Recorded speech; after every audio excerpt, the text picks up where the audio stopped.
uqhubele phakathi kwethu phinde ukhuluma ngaluchasisa ngalomoya ongcwele oqhuba abafundi belibhala ilizwi egameni likaJesu. Lord, we thank you in the wonderful name of Jesus Christ of Nazareth. Amen. We bless the Lord egameni likaJesu. Hallelujah. Izwi likaJesu leli esesiphambanweni egameni likaJesu. Hallelujah. Uthi kepha lithi kepha uJesu baba wathi baba bathethelele ngokuba abakwazi abakwenzayo. Amen. Mase liyaqhubeka lithi babelana izingubo zakhe benzilana inkatho. Amen. Ukusho lokhu sebabelana ngisho nengubo zakhe. Basupply nengubo zakhe. Bangagcina nengubo zakhe egameni likaJesu. Lithi iBhayibheli before nje afike on the cross egameni likaJesu elichipazwa ephindisela ngekhwehlela amazi nekhwehlela eshawa and ushawa abantu abadelileyo abadalileyo because uJesu ulizwi wayenkulunkulu engunkulunkulu konke kwavela ngayo nabantu abasemhlabeni bavile ngayo egameni likaJesu. Hallelujah. So basically ujibazwa ushawa abantu abadalile. Glory to Jesus. Hallelujah. Ushawa yinto ayidalile egameni likaJesu. Hallelujah. Lamazwi uwasho in the midst of pains egameni likaJesu. Emotional and physical. Emotional ngokunalethi kusilabantu ngadalile. Bambethela ngamashizo lengadalile. Bambethela emthini ngudalile. Yonke into idalwe mina kodwa bakwenza lokho.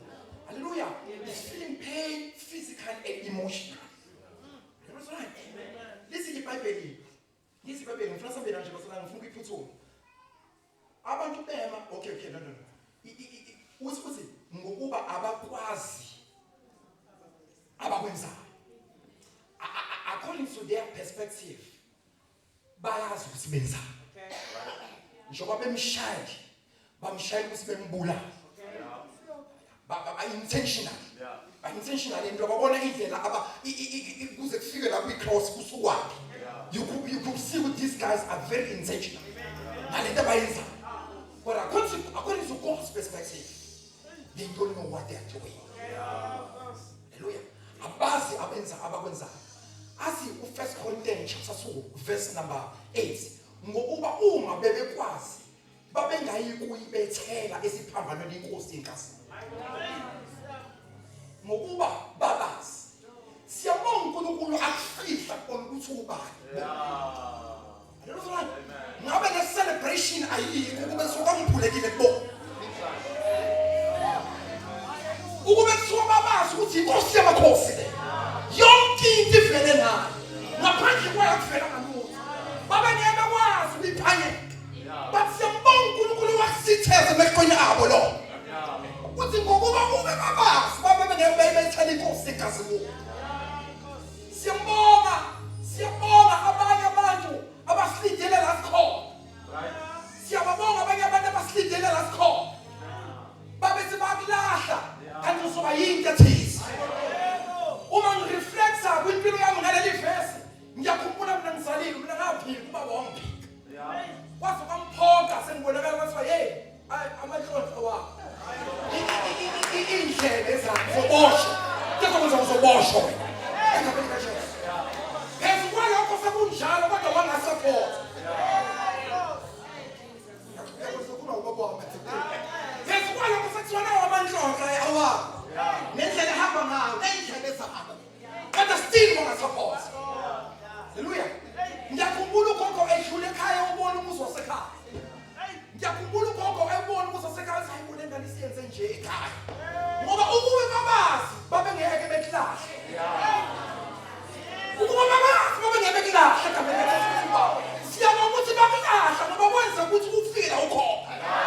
Kunezinye indawo ofika kuzo ingazulahlika.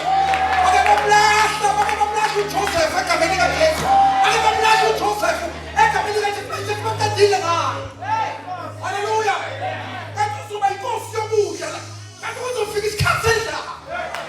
Uzofika isikhathi sendlala egameni likaJesu. Bafika lezi iBhayibheli babengakwazi ngisho ukurecognize ukuthi uyena. Hallelujah. Ake umbonga uNkulunkulu ngelinye ilanga abantu abakulahlile. Ngoba ufike la ukhona ngenxa sabekho khona. Ukube babekho khona wawungekufike la ukhona. Siyabonga ukuthi uNkulunkulu wakusitheza lokho emehlweni akho. Hallelujah.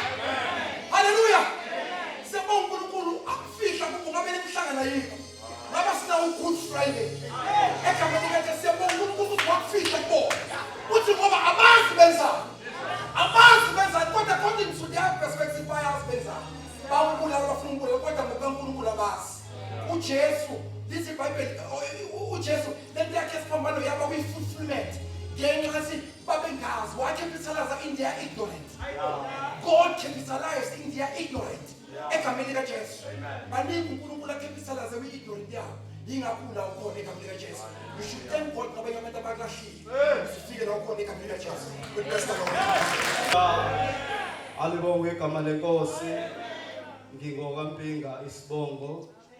Ngiyumntwana kaNkulunkulu ngisindisiwe. Amen. Angizi ukuba mude. Amen. Sizofunda abazalwane amaBhayibheli ethu ngokuka Luka 23 ivesi u43. Nalazi lecule lithi ngizoba nawe kusukela namhlanje eparadise lika baba ngizoba nawe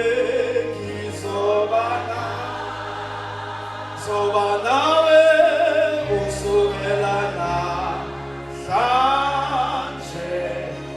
eparadise lika baba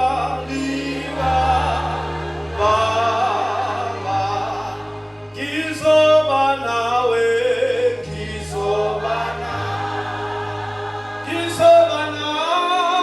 kusukela namhlanje eparadise lika baba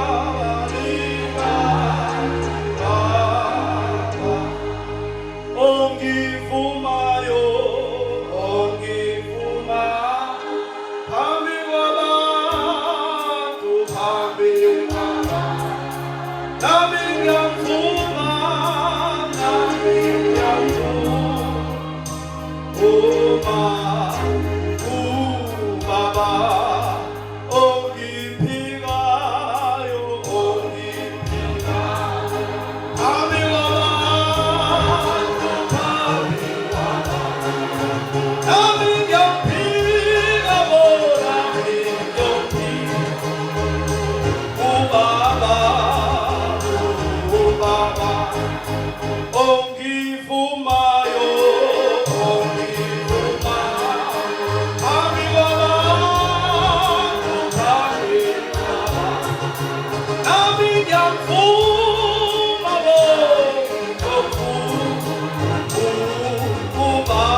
Niyazi le ama-2K. Alibonge igama lenkosi. Ngicela ukuthatha leli thuba ngibingelela indlovukazi uma wethu, ngibingelela abafundisi bonke namakhosikazi abo. Sibingelela ibandla lasekuphileni. Amen. Ngokukhethekile izihambeli zethu ezinhle kakhulu esizithandayo. Abazalwane bonke ngiyababingelela egameni lika Jesu. Amen. Cela ungifundele mnganami babugoba sithi ukuya esikoleni kancane. Hallelujah. Sikhumbuzane ngale ndaba enkulu uJesu ayeyikhuluma la. Amen. Luka 23 verse 43. Kodwa ngizocela babugoba uqale lapha ya ku verse 40 ukuze noma ku verse 39 ukuze sizothola umsoco wayo. Amen. Njalo esinye sezelelesi ebezifanyekiwe samhlambalaza sathi, wena awusiye uKristu na? Zisindise kanye nathi. Sasesiphendula esinye sasithesisa sathi, nawe awumesabi uNkulunkulu, ingani ukulokhu kulahlwa nawe na? Thina kambe ngokufaneleyo, ngokuba samukele okulingene nesikwenzile. Kepha lo akenzanga lutho olubi. Sasesithi, Jesu ngikhumbule, nxa usufike embusweni wakho. Wathi kuso, ngiqinisile ngithi kuwe, namuhla uzakuba nami eparadise. Hallelujah. Indaba yethu ilapho. Alibonge igama lenkosi. La sibona iselelesi noma a criminal. Hallelujah. Siba ne revelation ngokuthi ubani lo esilenga kanye naye. Hallelujah. Sibona siba ne revelation ukuthi ubani lo alenga kanye naso emthini. Hallelujah. Cela ungifundele babugoba ukuthi yini le yayenzeka usona uJohn 17 verse 3.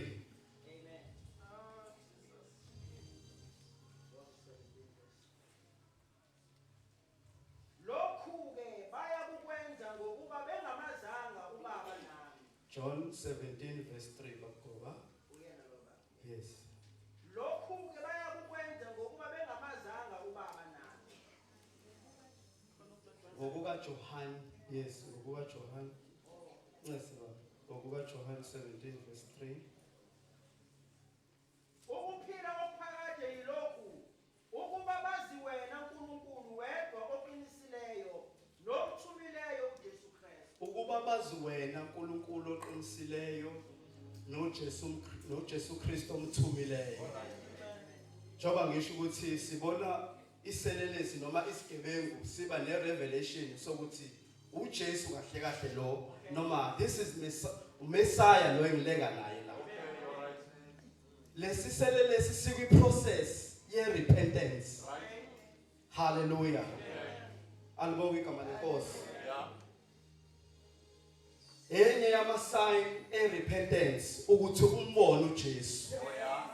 Hallelujah. Ngoba uma ungakamboni uJesu angeke ukhulume njengaselelesi lesi. Hallelujah. And okumangazayo babutshana ukuthi lesiselelesi siphakathi kokufa. Hallelujah. Kodwa sona sizoba ne revelation yokuthi ubani lo engilenga naye. Hallelujah. Alibonge igama lenkosi. Cela uqhubekele babugoba ungifundele lapho ku verse 41 and 42 uLuka. Yes, yes.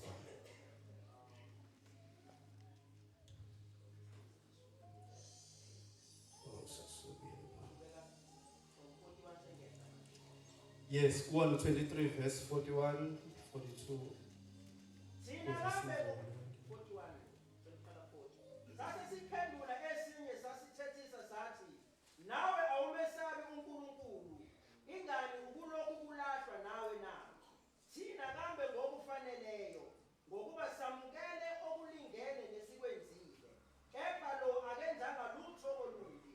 Sasesithi, Jesu ngikhumbule, nxa usufike embusweni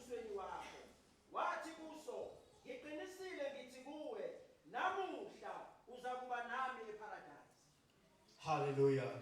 Singasho bazalwane mhlawumbe bayazana, izelele sizazazana. Hallelujah. Okuyigebengu nje ezazanayo. Kodwa manje lesi sifikelwa irevelation. Siqale nini ukumbona ukuthi uNkulunkulu lo esilenga kanye naye. Sithi nawe awumesabi yini uNkulunkulu? Ingane ukukulokhu kulahlwa nawe na. Thina kambe ngokufaneleyo. Hallelujah. That's one of our processes enzekayo. Noma istage esenzekayo uma uphenduka. Uyazibona ububi bakho. Ukuthi no man, imini owonile. Imini song. Hallelujah. Uthi uPaul ngiyambonga wangenzela amandla uKristu Jesu Inkosi. Owathi ngikholekile engimise enkonzweni. Mina engangiyisona esikhulu kunazo zonke. Hallelujah. So le criminal le izibona manje ukuthi no ithina fethu la esiyizoni. Ithina esiyizoni and ithina la esifanelwe ukuba silenge la emthini. Amen. Ngeke ngathi ukuthi ngathi go deeper kancane.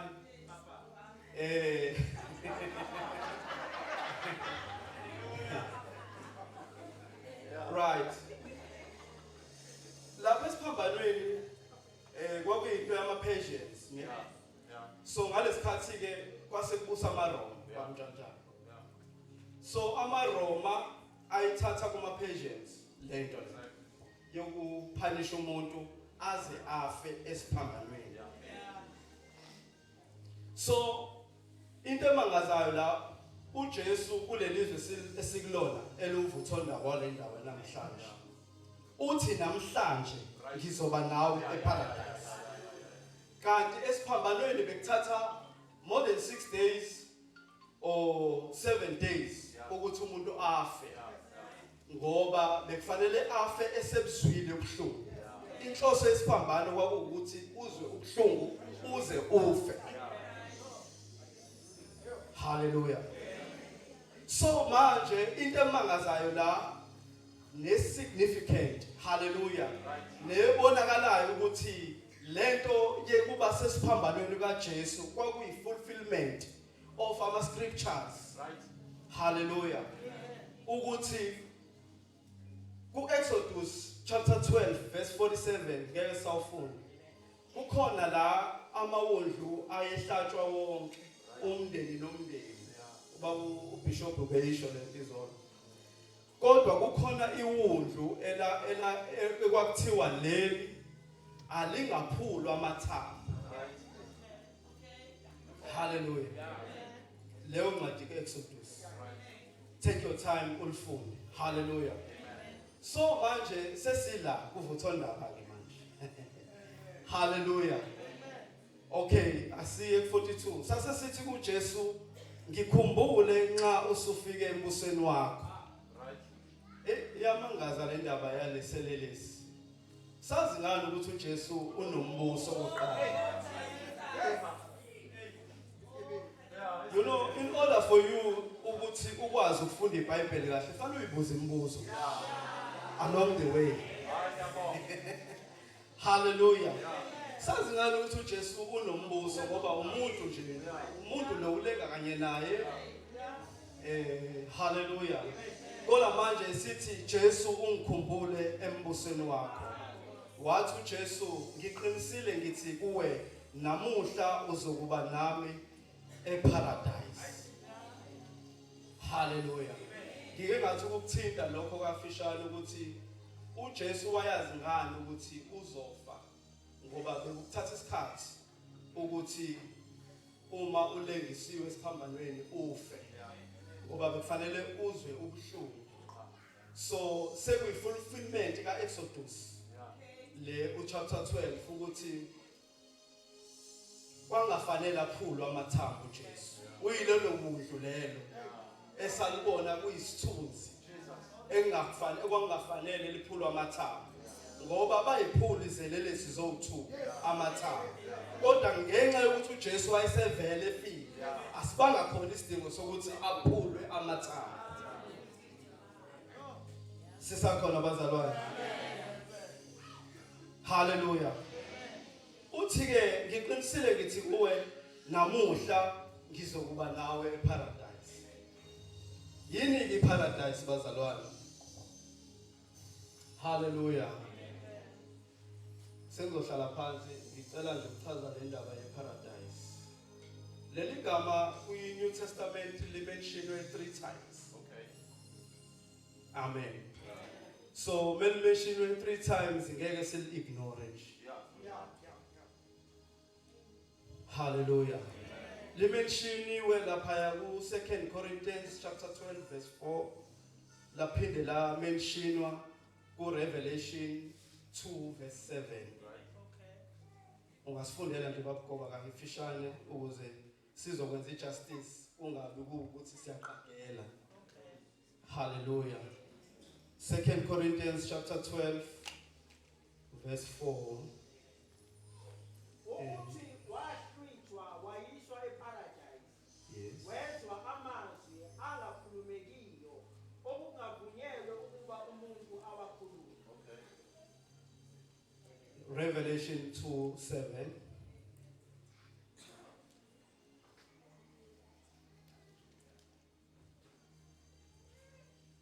Onendlebe makezwe lokho akushoyo umoya emabandleni.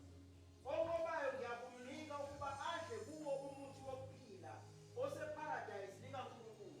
Yes. Eyokugcina babugoba sibone ukuthi kwenzakalani lapha eparadise. Ukuze bazohlala nabangakakholwa inkosi uJesu eyathengisa isigebengu. Same time. Umuntu ade isigebengu samthembisa manje. That's how uJesu uresponda ngaleyo ndlela. Umuphenduka. Akathathi ukuthi akubuze imibuzo ukuthi ubuyenzelani lento, uburephelani, ubuntshontsheleni. Hallelujah.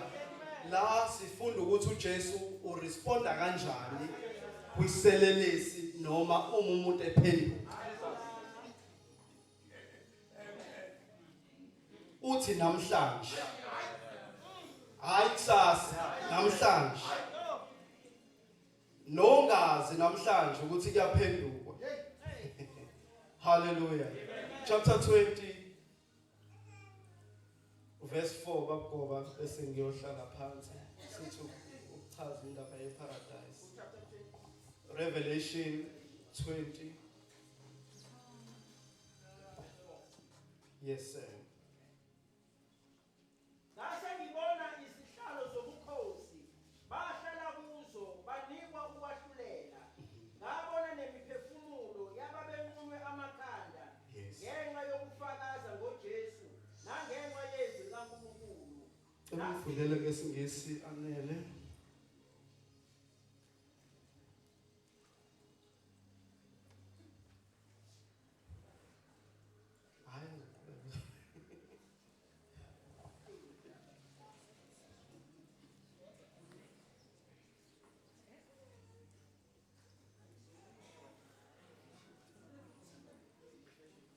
Revelation 20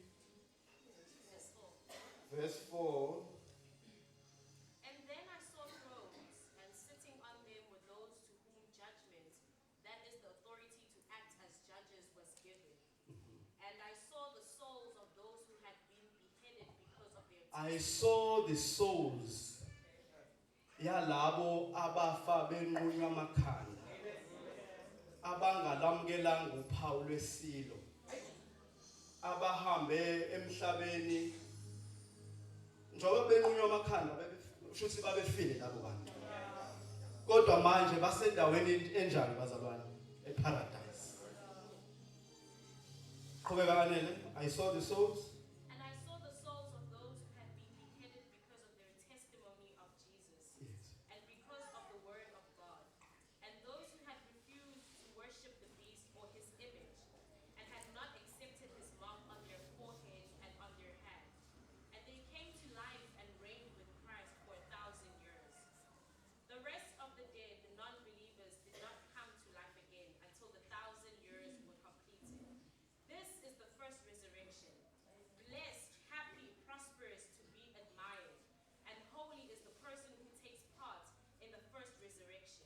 over Yes. these the second death, which is eternal separation from God, the lake of fire, has no power or authority, but they will be priests of God and of Christ, and they will reign with him 1,000 years. Hallelujah. So iparadise indawo yabantu abafe bebuyisene noNkulunkulu ngoJesu Kristu. Hallelujah. Indawo yemphefumulo yabantu abafe beyilungisile indaba yabo noJesu. Ngoba lithi ngabona nemphefumulo yababenqunywe amakhanda ngenxa yokufakaza ngoJesu. Nangenxa yezwi likaNkulunkulu nalabo abangakhulekanga kusisilo. Hallelujah. So leyo ndawo leyo ya exist. Hallelujah. Ikhona leyo ndawo. Ingakho uma umuntu efa asikhali kakhulu uma efe khona. Hallelujah. Ngoba sisuke siqonda ukuthi uyapi. Uyobusa kanye noJesu. Hallelujah. iBhayibheli ke melikhuluma ngo1000 years, alikhulumi ngo1000 years ngempela. Symbolism. Hallelujah. Likhuluma ngeminyaka eminingi. Hallelujah. Ukuthi uJesu noma labantu laba abafa siyabazi bazalwane uma ufunda ichurch history bazokutshela umfundisi uNxumalo. Hallelujah. Bazokutshela ama theologians ala ekhaya ukuthi azokutshela ama theologians ala ekhaya ukuthi labantu laba babefe bekholwa. Amen. Kezwakala bazalwane. Hallelujah. So uma uJesu ethembisa leselelesi noma le criminal, asazi ukuthi wayenzani lo muntu. Right. Asimazi ukuthi wayenzani. Ufuna ukuchallenge umuntu okhona la endlini. Hallelujah. Ukuthi nawe asikwazi ukuthi wenzani. Kodwa when you repent. Right. Hallelujah. Ubusana noNkulunkulu. Yazi ukuthi kunendawo uma ufa uzoya kuyona, and that is iparadise. Indawo yokubusa noKristu Jesu. Amen.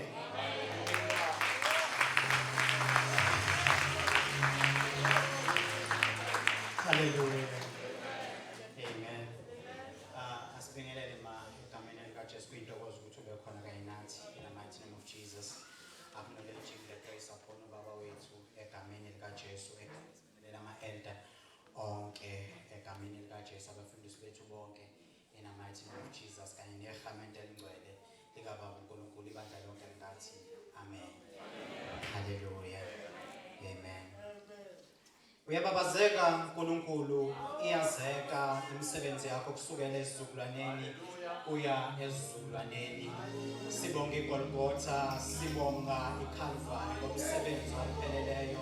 Siyabonga wena wedwa ke ube our sacrifice, the ultimate sacrifice. Baba wethu namandla onke uthi kuwe usenzele ikhaya. Baba wethu namandla onke thina besikude nawe. Baba wethu namandla onke singenaNkulunkulu ezweni. Baba wethu namandla onke wasenza saba abaseduze. uNkulunkulu wethu namandla onke ngakho akusekho umGreek. Baba wethu namandla onke akusekho umJuda. Baba wethu ongcwele bonke sebengumuntu munye kuKristu Jesu. Amen. Hallelujah. Hallelujah. Hallelujah. Okay. uJohn 19 verse 26, verse 27, 26-27, yes. Kuthe uJesu ebona unina nomfundi amthandayo bemi ngakhona. Wathi kunina, mame, bheka indodana yakho. Wayesethi kumfundi, bheka unyoko. Kusukela kuleso sikhathi umfundi loyo wamyisa kwakhe. Hallelujah. Amen. All the prophecies enziwa ngoJesu la sesibuka khona esiphambanweni is the climax of those promises. Hallelujah. Where sibona uJesu being crucified esiphambanweni. Hallelujah. Amen. Babathi ke eBhayibhelini mengabe likhuluma bathi washawa waze wangabe nabasaba naso isimo sanaso kubukeka. Hallelujah. Okusho uJesu was beaten beyond recognition. Hallelujah. Amen. Athi Isaiah meqhubeka further uthi he was wounded for our transgression. He was bruised for our iniquities. Egameni likaJesu besethi that the chastisement of our peace was upon him. Besethi ngemivimbo yakhe thina saphiliswa. Hallelujah. Amen. Okusho uJesu lengemthini inyama iyalenga emzimbeni wakhe uma nxeba uvuza igazi bamthwesa umqhele wameva ezandleni kunesipikili sibamba izandla ezinyaweni kunesipikili sibamba izinyawo egameni likaJesu. He's breathing but he cannot breathe ngendlela efana ngakuphefumula ngayo in the mighty name of Jesus. Hallelujah. Umebheka phansi uyabheka ubona unina nomfundi amthandayo egameni likaJesu. Hallelujah.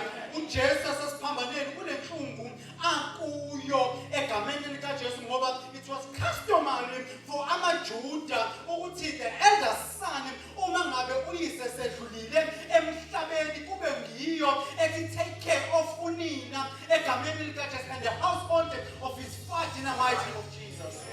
Hallelujah. Now uJesu mebabheka ubuka lo mfundi amthandayo ubheka unina egameni likaJesu kanti uMaria simthola ukuthi kwake kwakhulunywa kukhuluma indoda ogama layo nguSimeon elithi iBhayibheli yona yayihleli ngasemnyango ethempelini eJerusalema ilindele isethembiso sikaNkulunkulu sokuthi ngoba uNkulunkulu wakhuluma kuyo wathi wena uzufa anduba wena ubone uMesiya. Hallelujah.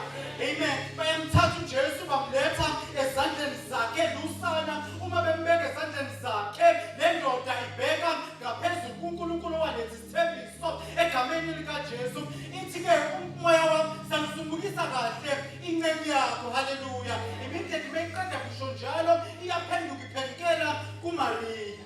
Hallelujah. Ithi lo umiselwe ukuwa nokuvuka kukaIsrayeli. Hallelujah. Umiqeda njalo ikhuluma amazwi egameni likaJesu izothi ke the sword will pierce your soul egameni likaJesu. Now we see Mary watching her son at the cross egameni likaJesu. uMary njengomama wendodana engemthini ubona this gruesome scene egameni likaJesu kuthi angithi wathi bembheka wena wavuka zinseka sase saphelela egameni likaJesu. Umebona indlela uJesu ayeneva ngayo emthini umebona amanxeba ayisemzimbeni wakhe ngoba emhlane walinywa egameni likaJesu kuqala inyama in the mighty name of Jesus. Hallelujah. Now uMary lo uIsaiah mekhuluma uthi intombi yokuzala yakukhulela izale indodana. Hallelujah. Okusho uMaria uvele uzalile uJesu ngenxa yeprofesi ebivele ikhona egameni likaJesu. Now Mary is finding herself in this situation ukuthi now I'm looking at my son isemthini iyalenga ihlushiwe egameni likaJesu. Lapha akanawo amandla okumethula akanawo amandla okumsisa egameni likaJesu. Kodwa uJesu mebabheka ubona nendodana uthi mame bheka indodana. The son ekhulunywa ngayo la is the very same son etafuleni eliphezulu ekamereni eliphezulu behleze etafuleni edibheni elithi iBhayibheli yona yayihleli iklinklayinile kuJesu ingqikile esifubeni sakhe. Okusho the heartbeat kaJesu wayeyizwe in the mighty name of Jesus. Kanti this son is typical of the Holy Spirit in the mighty name of Jesus. Ukuthi noma sasishaywe sahlushwa sadlula enhlungwini kodwa yena angasuki egameni likaJesu. He came dead. We came enhlungwini yethu egameni likaJesu. uMaria noma abafundi ngasizwa lutho ngabo siyabathola uPeter iqhaga zakhona ukuthi bona basebengasekho sebebalekile ngoba uPeter kwavela intombazana noma ekhuluma ukhulumisa kwayo le ndoda enengayo waphika uPeter wathi ngihambani nanjani angimazi lo muntu egameni likaJesu. Hallelujah. Hallelujah. Hallelujah. Abanye bafundi babengasekho only the son this disciple iyayisihleli at the foot of the cross. Uma this son, uma this disciple ihleli at the foot of the cross, kuvela isithombe sikamoya engcwele ongamshiya umuntu nometha umuntu esedlulaphi. Kodwa uJesu imthola transition now uthatha uMaria umbeka nomu-entruster ezandleni zendodana egameni likaJesu.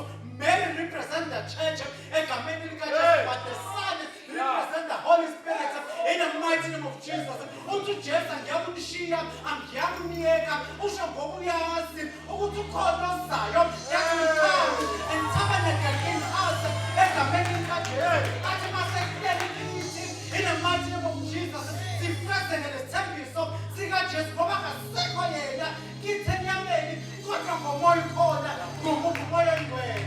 Hallelujah. Angiyakunishiya angiyakuniyeka egameni likaJesu. Hallelujah. We send the son ihleli in the mighty name of Jesus. Usethi kuma ukuthi uJesu umebabheka noma edlula kiphi inhlungu adlula kuyo uthi mame bheka indodana.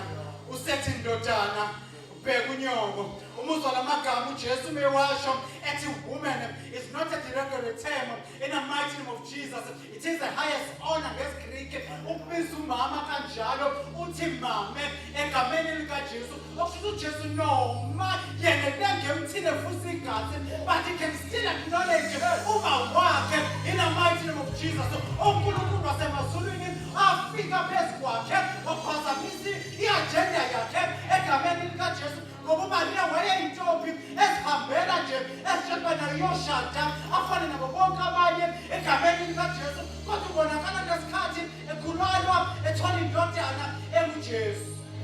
Hallelujah. Amen. Mame bheka indodana, ndodana ubheka unyoko. Hallelujah. Lithi iBhayibheli ngaleso sikhathi umfundi loyo wamthatha wamusa kwakhe egameni likaJesu. Hallelujah. Jesus, no matter the Holy Spirit, will never leave you stranded egameni likaJesu, but will make sure that He takes you until you heal egameni likaJesu. Noma ibinhlungu uMaria ayidlula kuyo ngenxa ukuthi khona this guy owayeseduzane giving her comfort egameni likaJesu through the pain adlule kuyo in the mighty name of Jesus. The same Holy Spirit that tabernacles in us egameni likaJesu. Inhlungu yonke esingadlula kuyo egameni likaJesu, He will always give us comfort in the mighty name of Jesus. Lithi iBhayibheli melikhuluma ngaye lithi He is our present help in the time of need egameni likaJesu. Abantu bonke bayashiya basihlubuke egameni likaJesu, kodwa umoya engcwele He comes in us egameni likaJesu. Hallelujah. Mame bheka indodana, ndodana bheka unyoko. Inkosi inkosini.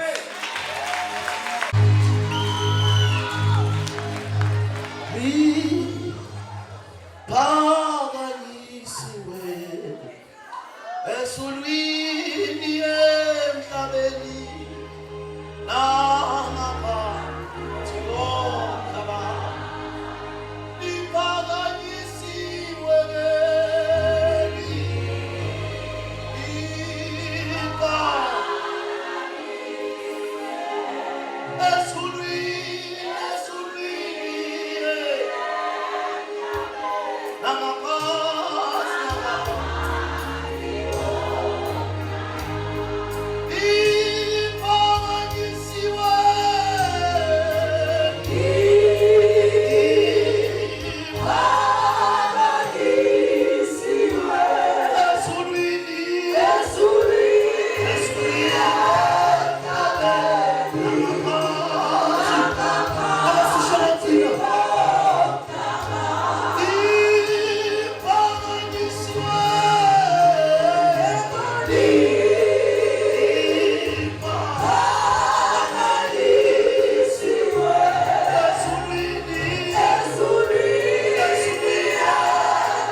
basibingelela uma egameni lika Jesu. Haleluya.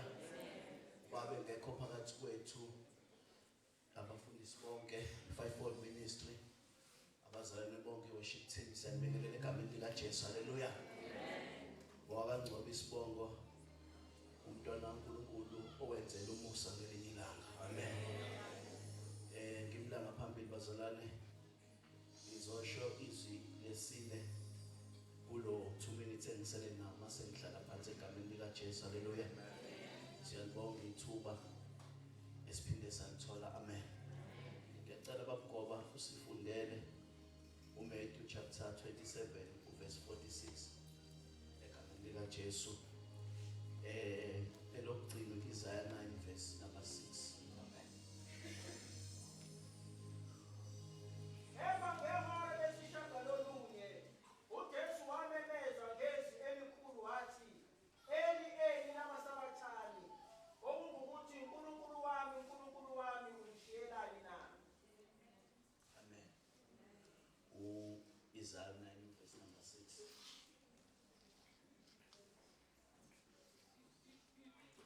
Ngokuba sizalelwa umntwana, siphiwa indodana, umbuso uyakuba semahlombe akhe, negama lakhe liyathiwa umluleki omangalisayo, uNkulunkulu onamandla, uyise ovunaphakade, inkosi yokuthula. Amen. Haleluya. Bazalwane kulezi insuku ngithe mangifunda leli verse washo ukuthi Thando ngizothola indlela egoli.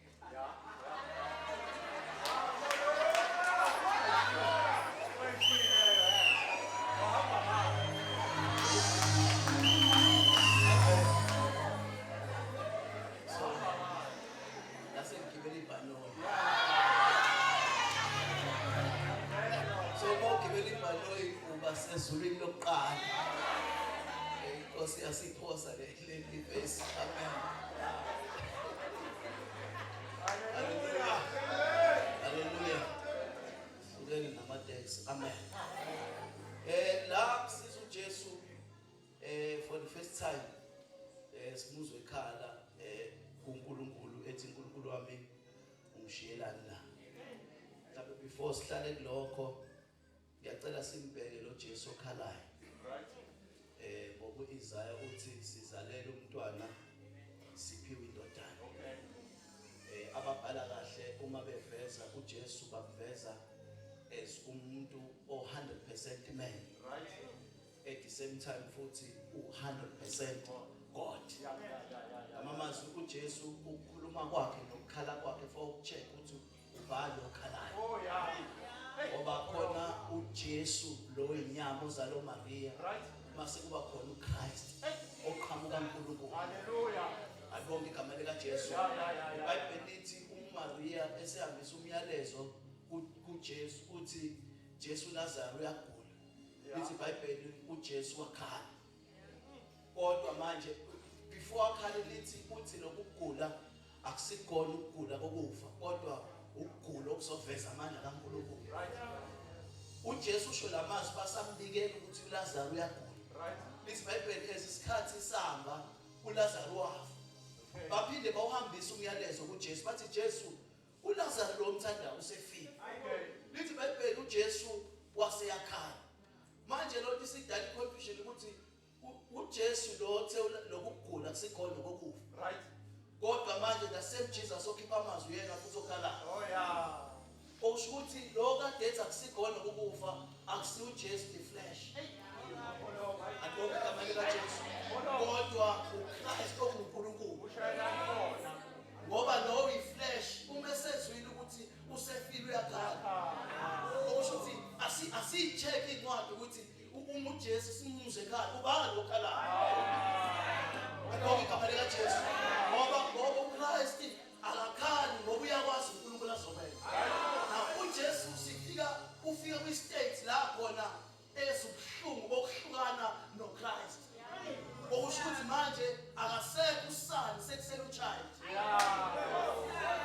Ilibanga lithi sibuzwa ensimini yaseGetsemane lithi iBhayibheli wafikela ukwesaba okusho ukuthi kwasevuka umntwana.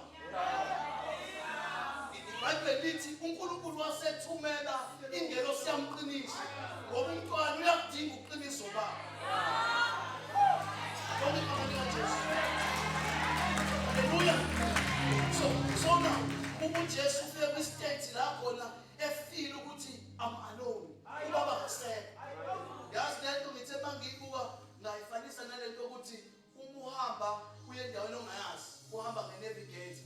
Ivele ithi navigator signal lost. Uyazi frustration yongazi nokuthi uzoshana ngabe.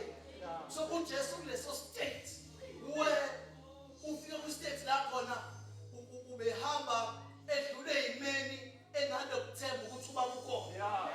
Ngoba uma ubaba ukhona awuhluleki. Akho igama lika Jesu. Lithi iBhayibheli ngokwendodana indodana iyolahleko. Lithi iBhayibheli iyakhuluma nobaba. Ithi kuyona baba ngicela unginikeze isabelo sami mase ngiyahamba. Lithi iBhayibheli yasiphuma indodana yolahleko. Yoyo le la ingasiwa khona. La ubaba engasikhona. iBhayibheli English version. Sine esibuye sigibela amabhanoyi.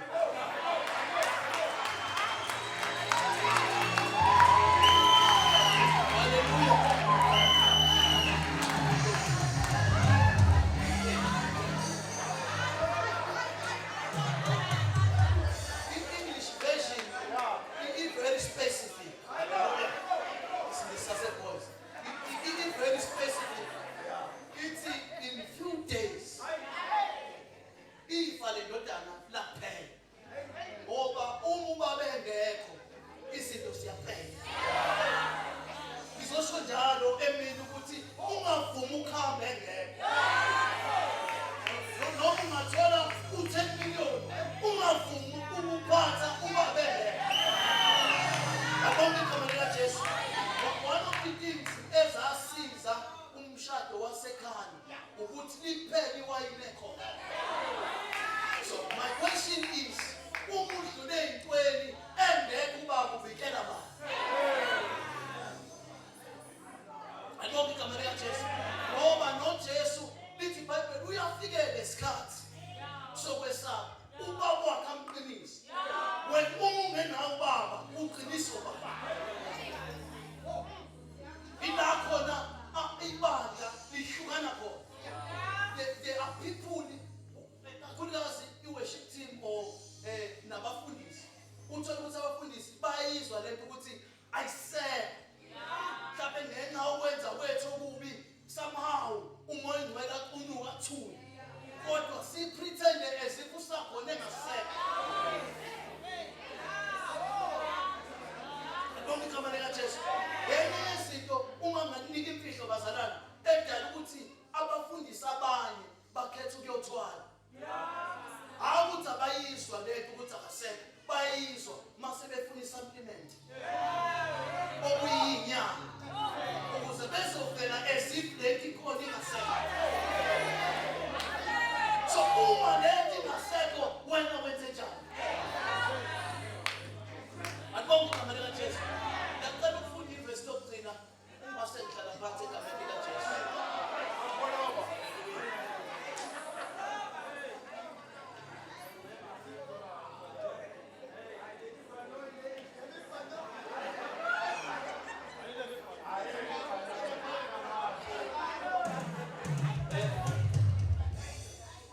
uLuka 15 verse 18.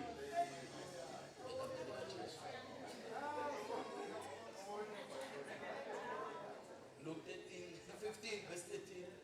Amen. Kwathi emva kwezinsuku ezingeziningi, indodana encane yayisibucha konke, yamuka, yaya ezweni elikude, yachitha khona imfuyo yayo, ihamba ngobonakala. Amen. Ngoba ubaba umengekho wenza isinto kanjani? Akubonge igama lika Jesu. Kunencebo lapha eBhayibhelini ethi ubaba uyakwazi izokwenza. So wena uma uhamba ubaba engekho, iBhayibheli lithi uSamsoni wavuka zingasekho inwele. And specific umbhalo ukuthi wecabanga ukuthi uzokwenza njengakuqala. Kwasho ukuthi ubaba akase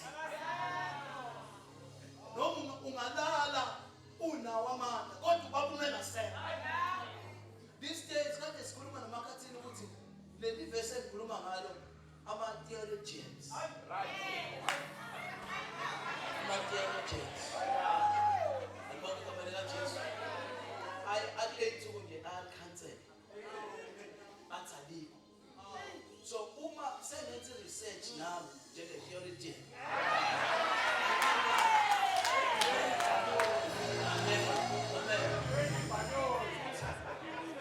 yes, bengenza kusebhanoyini yenza nange-iPhone.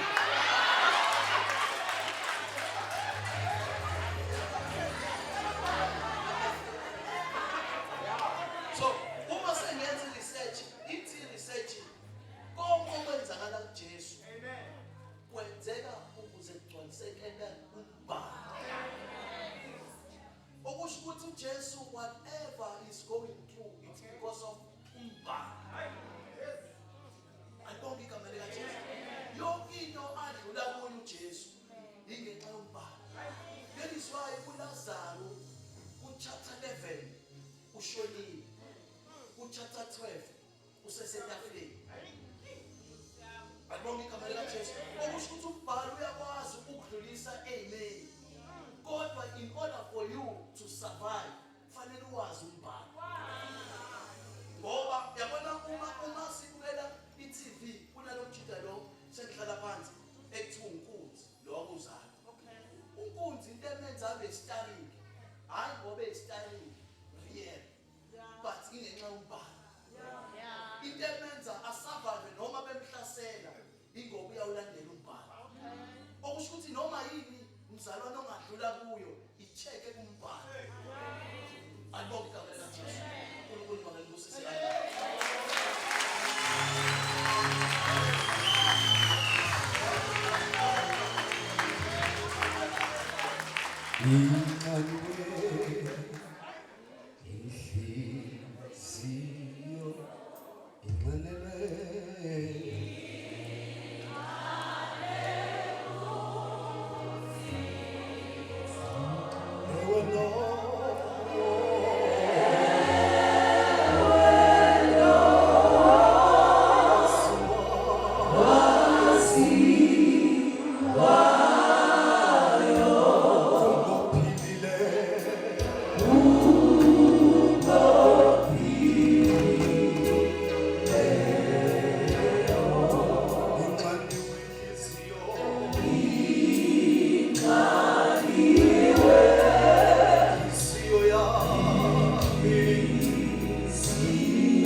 ungaguquki wena othembekile wena ongcwele wena olungile sikunika udumo uNkulunkulu ongcwele namhlanje ntambama egameni lika Jesu amen. May be seated. Siyabingelela egameni lika Jesu Kristu. Siyabingelela in the name of Jesus. Omama bonke abefundisi bonke abazalwane bonke abakhona inceku kaNkulunkulu zonke ikhona siyabingelela kwelihle igama lika Jesu amen. John chapter 19 verse 28.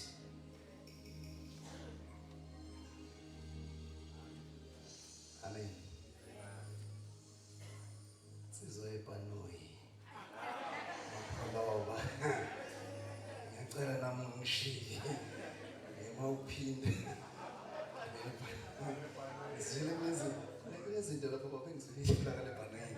Ngeke uyithole masihamba ngamatekisi dinga nje ukuthi kuba yabona ingube seduze. Hallelujah. Ngeze izwi esihlanu bazalwane. I'm not going to waste this khathi nginike nje only 5 minutes. Ngizobe sengihlala phansi. Ngizocela bagogo ngifundele John 19 verse 28. Emva kwalokho uJesu ekwazi ukuthi konke sekuphelelisiwe ukuba umbhalo ugcwaliseke wathi ngomile. uJesu sebona ukuthi umbhalo unjani konke kuphelelisiwe wathini bazalwane wathi ngomile. Sebeyichazela abazalwane ngiyazi nala ekhaya izolo ichaziwe uJesu uhambe a distance ibanga elide ehamba eshayiwe ehamba opha. Uyazi ukuthi umuntu mayesophile abafundile bathi lo muntu wenze nani bazalwane uba dehydrated. Hallelujah. Lo muntu ukusedinga ukuba athole izinto eziphuzwayo ukuze njani akwazi ukubuyisa amandla. Ingakho bazalwane ngisho mina ekhaya ukuthi ngiyomthela induku umuntu engiyomfika esibhedlela efaka idrip ngoba amanzi into ekhona. Umficelele akutshali njalo wenzani ufaka amanzi bawufake bese kuthi egoduka so right. Hallelujah. So lo muntu be dehydrated edinga amanzi nje. Hallelujah. Uthi uJesu bazalwane sekwenzekile konke elenge siphambanweni uthi uJesu ngomile. Umasiya in the book of John chapter 4 sithola uJesu ehamba nabafundi bakhe mabehamba abazalwane ufika uJesu ngasemthombeni. Awusho ukuthi bafika uJesu emthombeni. Mayifika emthombeni uqhamuka omunye wesifazane naye womile. Uze emthombeni lo wesifazane akafuni manzi kodwa into ayizele emthombeni womile. Umbuzo uthi owesifazane womile uze emthonjeni uphethe imbiza kodwa into emlethe emthombeni she's thirsty. Amen. Mayifika uJesu uthi wesifazane awumphuzisa amanzi uthi lo wesifazane uyalazi lezi uthi umJuda nomSamariya zonke le zinto enzaziyo kodwa uJesu uthi in the book of chapter 4 verse 13 uthi cela ungifundele baba 13 no 14 nje sengizohlala phansi bazalwane. Chapter 4 verse 13 and 14. Waphendula uJesu wathi kuye, "Yilona lo ophuza lawa manzi uyabuye ome. Kepha lo oyaphuza amanzi engiyakunika wona, kasayikoma naphakade. Kepha amanzi engiyakunika wona, phakathi kwakhe ayakuba ngumthombo wamanzi aphuphumayo, ube ngukuphila ophakade." Hallelujah. uJesu simuze khuluma into la bazosizo bakunximali basisize ukuthi nakusizwa umthombo. Uthi chapter 4 bakutshali ukube bewazi bengiyokunika amanzi obuzowaphuza ungaphinde wona. Nange sesiphambanweni eshintsha ethi mina njengomthombo amanzi okuphila athi ngomile. Yini uJesu ayomele ngoba ungumthombo ungamanzi okuphila. Uthi wesifazane ukube bewazi ubuyocela mina uthi mina bengeke nginika amanzi abezodinga kusasa ubuye nembiza. Kodwa bengiyomnika amanzi ozowaphuza ungaphinde wome. Hallelujah. Ngoba ikhona lento abazalwane evala inxano empilweni yomuntu. Hallelujah. Uthola abantu bekhona begcwele kanje kodwa uthola ukuthi bagcwele esontweni kodwa inxano libabambile. Haleluya. Kunabantu abaphuma esontweni baphume kodwa uthola ukuthi ayivalekile lento. Ngoba uDavid mayekhuluma athi umphefumulo hayi bazalo izwa lento uthi akomini inyama uthi kodwa my soul that's for the Lord. Awu komani kanti ngabe kominyama noma komphefumulo kodwa uthi hayi inyama yena lutho kodwa umoya.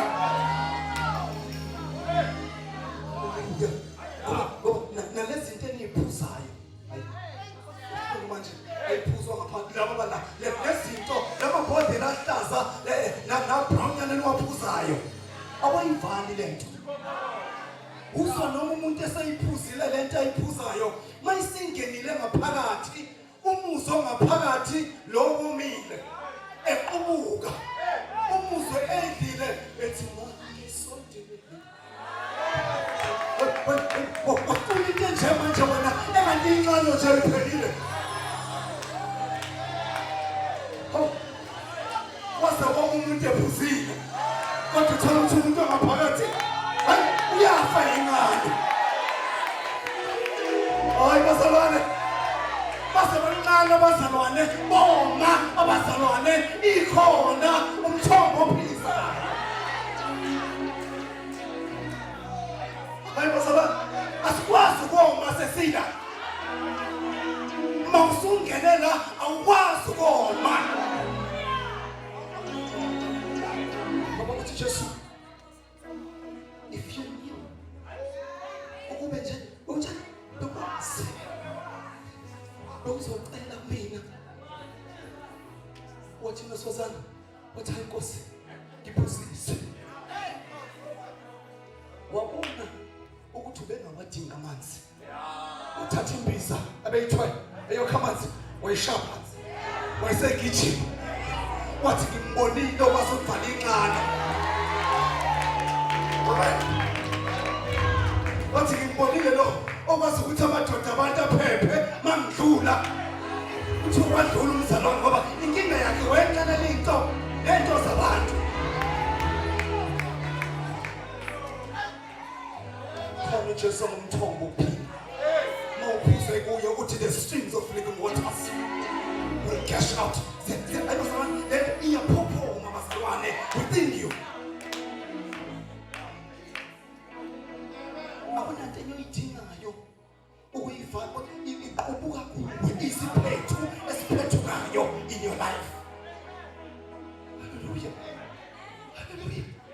Ungalenzi iphutha lonke ephasikeni ngoba bese ephasikeni nje bayamaka uthwashaya wakhethe hayi ukuselele umuntu uzele ukuthi wena phuma la umzana loshintshile your character must change. Hallelujah.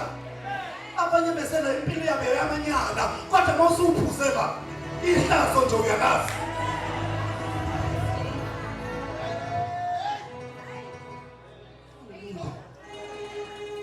Sandala makholwa anxaniwe kodwa esendlini nomthombo kufanele kuphuze kube ukhona kodwa bakhetha unjani ungaphuzi bathe bandla ngimangisana ngathi ibandla lifana nesibhedlela wathola bonke bekhula kodwa benza banika medication. Hallelujah.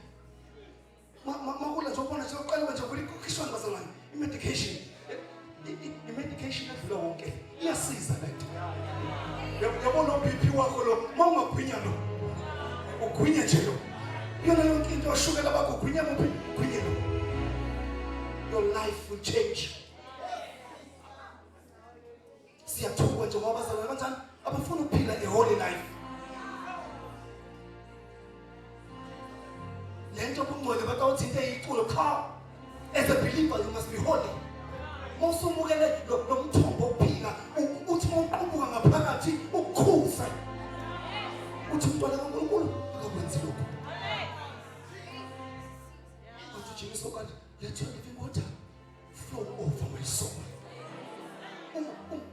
Uma esequbuka ngaphakathi bazalwane aqubula shintsha even into engaphandle. Amen. Udelelula epulpit ngoba aqubuki lutho ngaphakathi.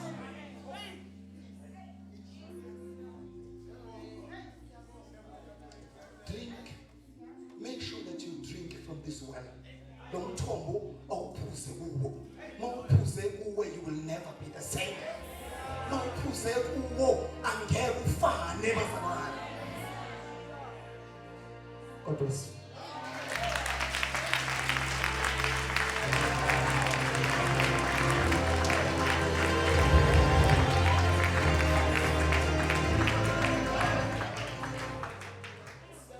Hallelujah. Siyambonga uNkulunkulu bazalwane. Sometimes engathi ungahlala phansi ulale. Ngicela bazalwane ukuthi ngonyaka ozayo ke nihlalise phansi ke nilalele. Nilalele abantu abaphuma emabhanoyini. Ulalele nje bazalwane. John before singene John ake ngibingelele bazalwane bese ngibingelele siyabingelela ubaba engekho phakathi kwethu ukuba ukhona ubaba ngasethi awuyekani ukubingelela ungene ezweni usukubingelela siyabingelela bonke abazabafundisi bonke ama-elder abazalwane bonke egameni lenkosi yethu Jesu Kristu amen uJohn u-19 30 1930 Wathi ukuba uJesu ewamukele uVinika, wathi kufeziwe, wagebisa ikhanda wafa. ake sithi nje kufeziwe kuphela engakaligebisi ikhaya. Now mine says it is finished. That on its own bazalwane is the whole entire thing. It is finished.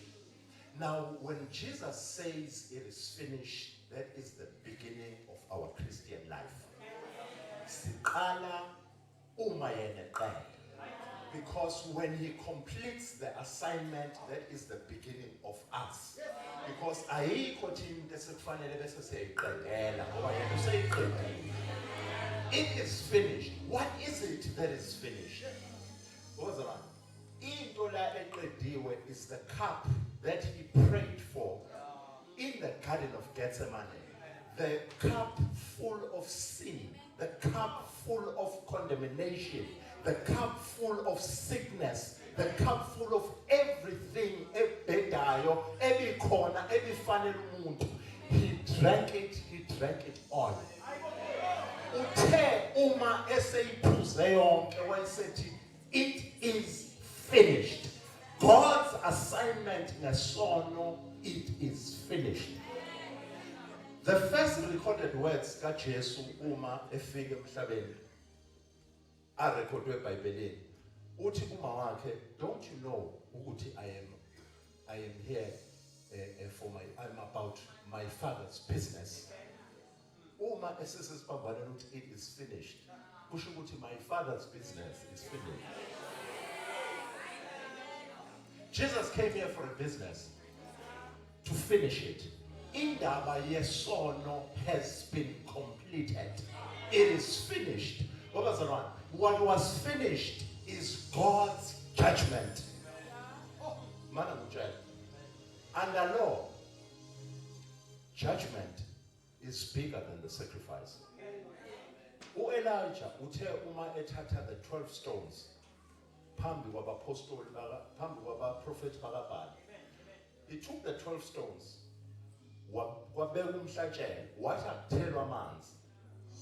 He then calls upon the fire, which represents God's judgment. And God's judgment yashaqa yonke into. Kwangasala lutho, because the sacrifice yayincane kune judgment kaNkulunkulu.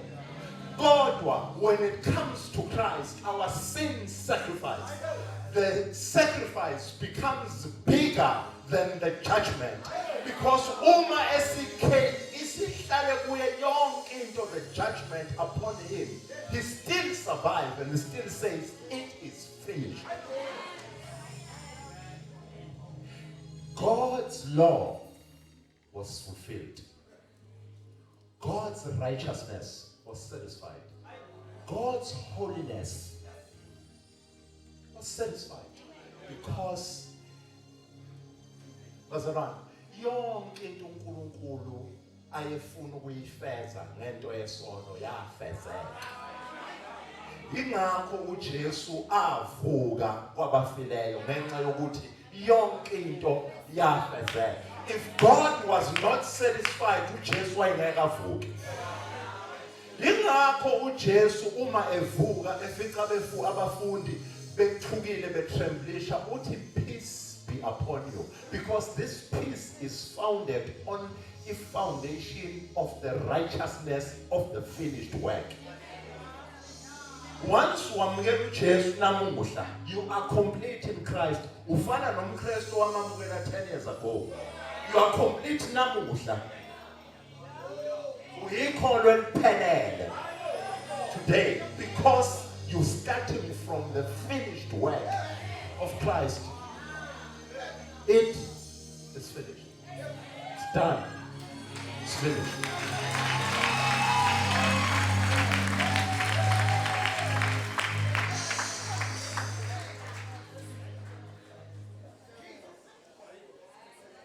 Amen. Siyabongelela egameni likaJesu waseNazaretha. Sihloniphe ubaba, sibongelela egameni likaJesu waseNazaretha. Amen. Sibongelela bonke abefundisi ibandla lonke, siyabongelela egameni likaJesu waseNazaretha. Amen. Ngiyafisa ukuthi sibuke Luke chapter 23 verse number 46.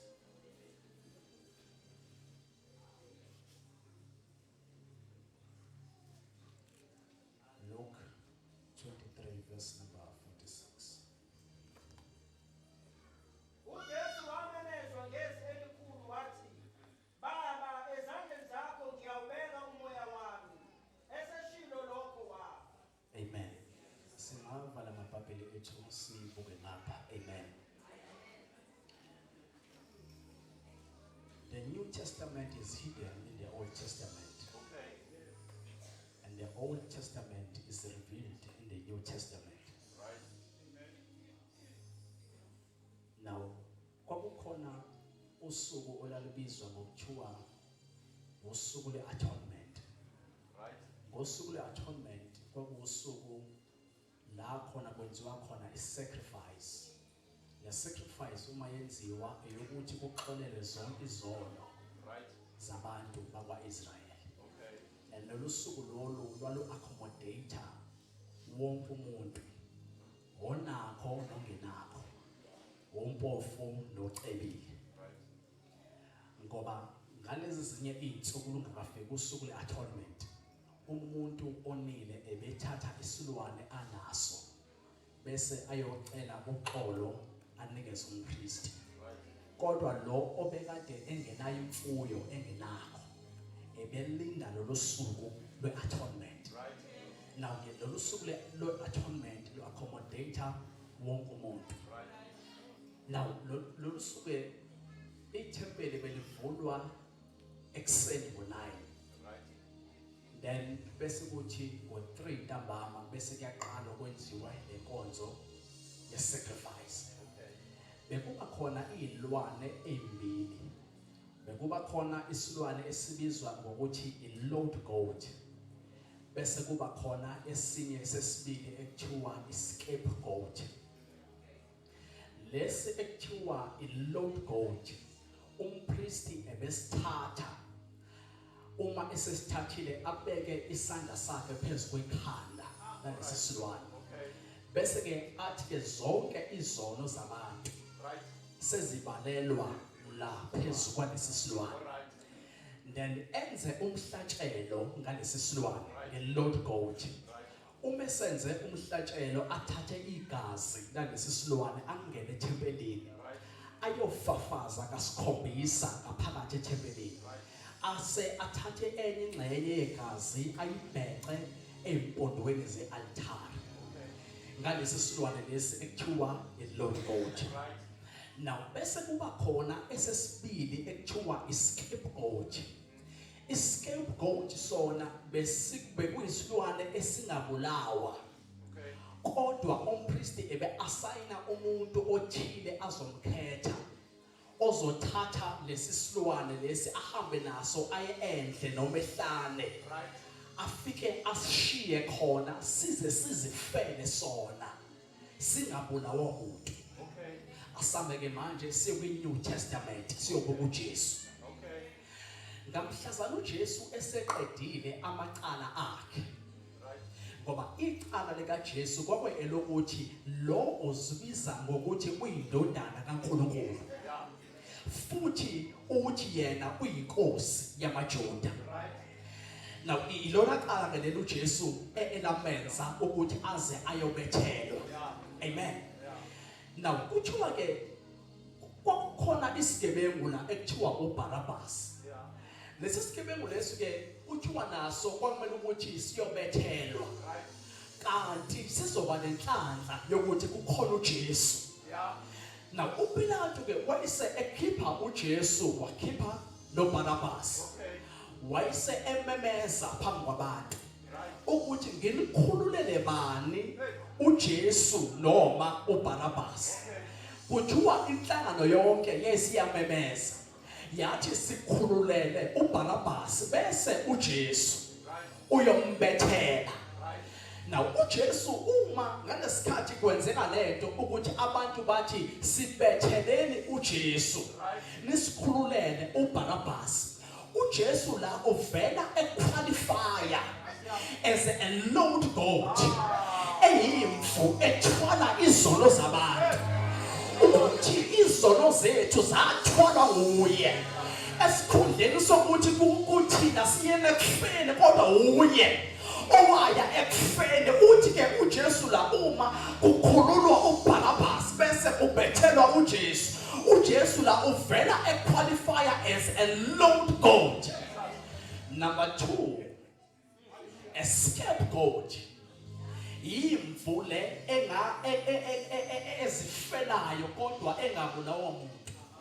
Uma uJesu esho lamazwi ethi Baba ezandleni zakho ngiyawubeka umoya wami. uJesu uvela equalify as a scapegoat. Ngoba iscapegoat sasithatha siyisohlane sifike siyekwe khona size siyifele khona. So ke uJesu la uma ethi ngiyathatha umoya wami ngiyawubeka ezandleni zakho, uvela la uJesu ukuthi I qualify to be a scapegoat. Isiluwane esingabulawa umuntu kodwa esizifela sona. So uJesu uma uJesu ebeka umoya wakhe ezandleni zikaBaba akase abulawa umuntu. In fact umfundisi uNtantala akusizona iziphikile ezabulala uJesu. Akusibona ukubethelwa esiphambanweni okwabulala uJesu. Akusiyona ipain ayizwa eyabulala uJesu. Kodwa wayinqumela yena ukuthi manje sekuyisikhathi sokuthi ngife. Alikho isosha elingayinqoma ukuthi yibe ngambulala. Ayikho ipain uJesu ayizwa eyamenza ukuthi afe. Kodwa he decided yena ukuthi manje sekuyisikhathi sokuthi ngife. Wayesathi Baba ezandleni zakho ngiyawubeka umoya wami. Na uJesu uma ethi ezandleni zakho ngiyawubeka umoya wami. Number 1 verse yokuqala lithi Baba. Number leli LS4 lithi uNkulunkulu ungishiyelana. Aphinda buye kulokugcina athi Baba. Kabili uthi Baba. Kanye uthi uNkulunkulu. Kabili uthi Baba. Kanye uthi uNkulunkulu. Lento kaBaba isho i-relationship between the Father and the Son.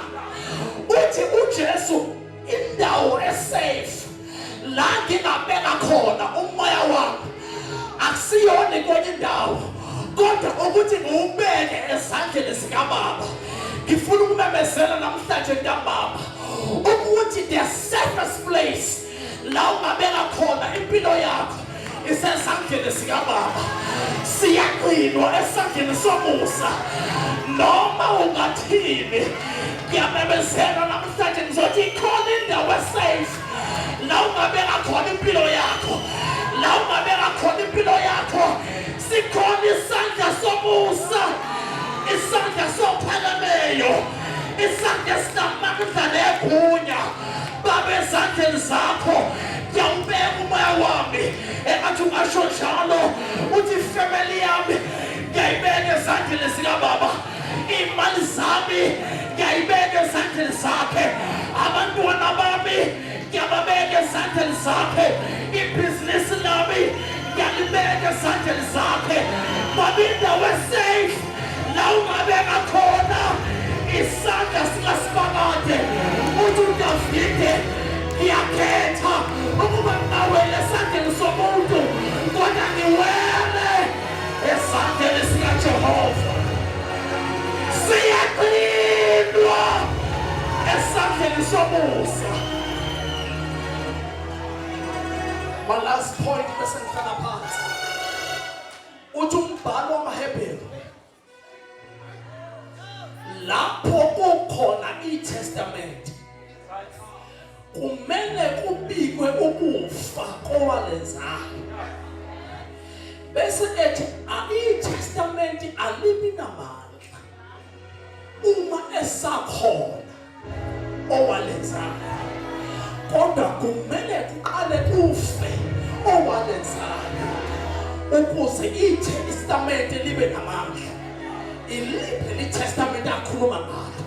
Ukhuluma ngewili ukuthi iwili uma uyenza ama-beneficiaries awakwazi ukuclaima kuwili uma wena umnikazi wewili usakhona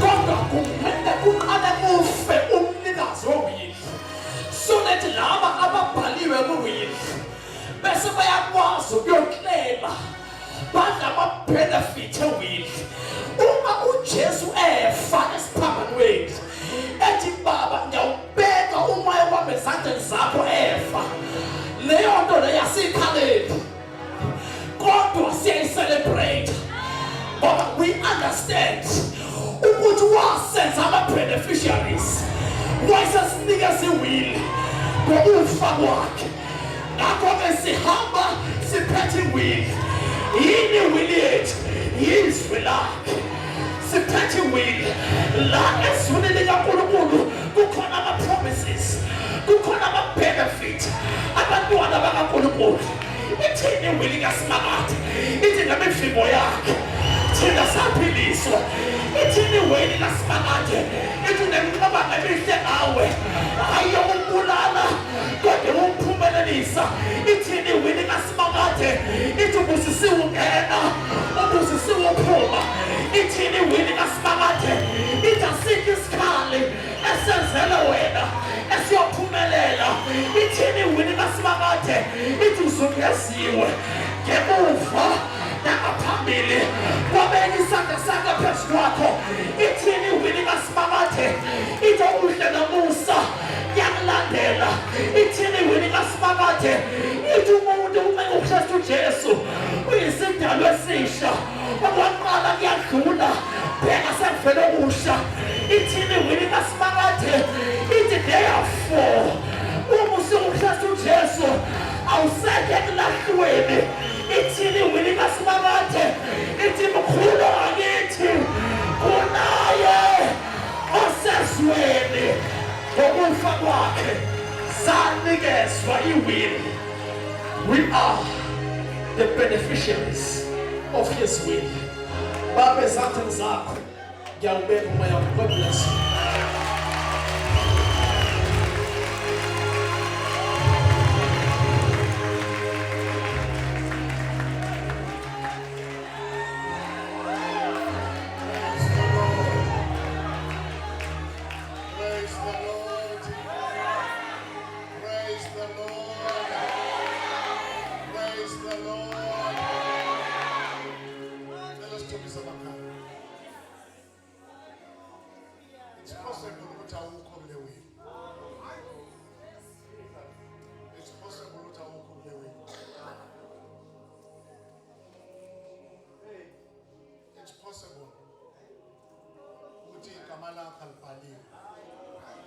As a beneficiary. Ngeke uvele uthuba unikwa. Ngeke usithuka usuyindlalifa. Fanele igama lakho lakho libe kuyiwena. Mawule endlini uthi Nkosi uthatha leli thuba lokubhalisa igama lami kule wili. Ababhalwa kule wili tshani kuthiwa amagama bayaqoshwa. Bayaqoshwa ngoba kwenzela ukuthi noma ingangena emanzini kodwa into eqoshiwe ayipheli. Bayaqoshwa noma umfundisi uyakuthanda noma akuthanda kodwa igama liqoshiwe. Liyasipha igama elibhaliwe ngoba yakwazi ukulisusa kodwa leli liqoshiwe. Umuthi Nkosi qopha igama lakho. Bamsana sakho lapho khona ngithandaze nawe. Okwami kuba ngithandaze nawe.